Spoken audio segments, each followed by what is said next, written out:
మంది కొత్త వస్త్రాలు అనగానే సాయంత్రం వేళ గుడికి వెళ్తాంగా అప్పుడు వేసుకుంటా ఉంటారు. కూడదు, ఉదయం చేసుకోండి, పెద్దలకి నమస్కరించండి.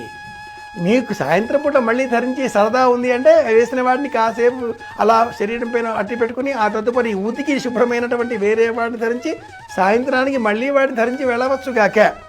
కానీ సంప్రదాయం ధర్మశాస్త్రం ప్రకారం భోగి పండుగ నాడే ఉదయం భోగి మంటలు, దేహమంతా కూడా నువ్వుల నూనె అలదుకోవడం, తలంటుకుని స్నానం చేయడం, కొత్త వస్త్రాలకి పసుపు కుంకుమ తాటించి దైవ సన్నిధానంలో దీపారాధన చేసిన తరువాత ఆ స్వామి సన్నిధానంలో ఉంచి పసుపు కుంకుమ అక్షింతల చేత ఆ వస్త్రాలను పూజించి పెద్దవారి చేత ఆ వస్త్రాలని మనకి అందింప చేసుకొని వారికి నమస్కరించి ఆ తదుపరి మాత్రమే ఆ దుస్తులు మనం ధరించినట్లయితే ఆ దుస్తుల కారణంగా మనకు తేజస్సు, ఓజస్సు, భ్రాజస్సు అనే మూడు వచ్చి చేరతాయి.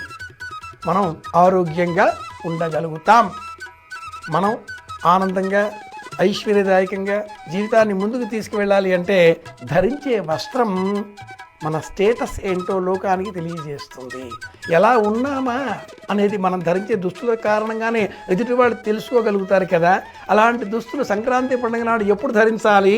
భోగి పండుగ నాడే ధరించాలి.